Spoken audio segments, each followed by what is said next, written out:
ಮಾನವ ಹಕ್ಕುಗಳ ಸಂರಕ್ಷಣೆ ಹಾಗೂ ಭ್ರಷ್ಟಾಚಾರ ನಿರ್ಮೂಲನೆ ಸಂಸ್ಥೆಯು ಧಾರವಾಡದ ಕೊಳಚೆ ಅಭಿವೃದ್ಧಿ ನಿಗಮದ ಎದುರು ಅಧಿಕಾರಿಯೊಬ್ಬರ ವಿರುದ್ಧ ಪ್ರತಿಭಟನೆ ನಡೆಸಿತು.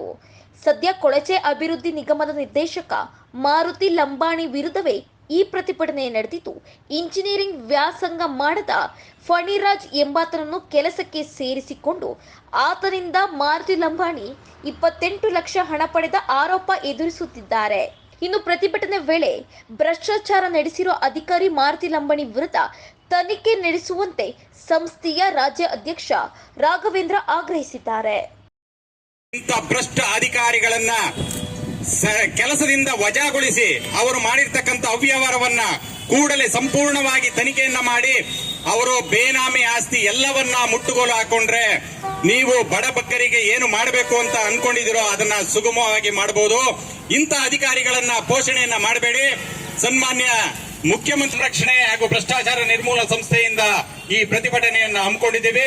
ಈ ಕೂಡಲೇ ಮಾರುತಿ ಲಂಬಾಣಿ ಅವರು ಇಲ್ಲಿ ಬರಬೇಕು. ಅವರ ಭ್ರಷ್ಟಾಚಾರ ಏನೇನ್ ಮಾಡಿದ್ದಾರೆ, ಇವರ ಫಣಿರಾಜನ್ ಅವ್ರ ಮೇಲೆ ಎಫ್ಐಆರ್ ದಾಖಲೆ ಮಾಡಬೇಕು. ಅಕಸ್ಮಾತ್ ಅವ್ರೇನಾದ್ರು ಬರ್ಲಿಲ್ಲ ಅಂದ್ರೆ ಉಗ್ರವಾದ ಹೋರಾಟವನ್ನ ಮಾಡಲಿಕ್ಕೆ ನಮ್ಮ ಸಂಸ್ಥೆಯ ವತಿಯಿಂದ ಇಷ್ಟು ಜನ ಹೋರಾಟಗಾರರು ನಾವು ಯಾವಾಗ್ಲೂ ಸಿದ್ಧರಾಗಿದ್ದೇವೆ. ಉಗ್ರವಾದ ಹೋರಾಟವನ್ನ ಮಾಡಲಿಕ್ಕೆ ಅವಕಾಶ ಮಾಡಿಕೊಡ್ಬೇಡಿ.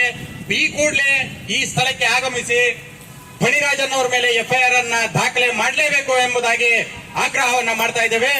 ಮಾರುತಿ ಲಂಬಾಣಿ ಅವರಿಗೆ ಮಾರುತಿ ಲಂಬಾಣಿ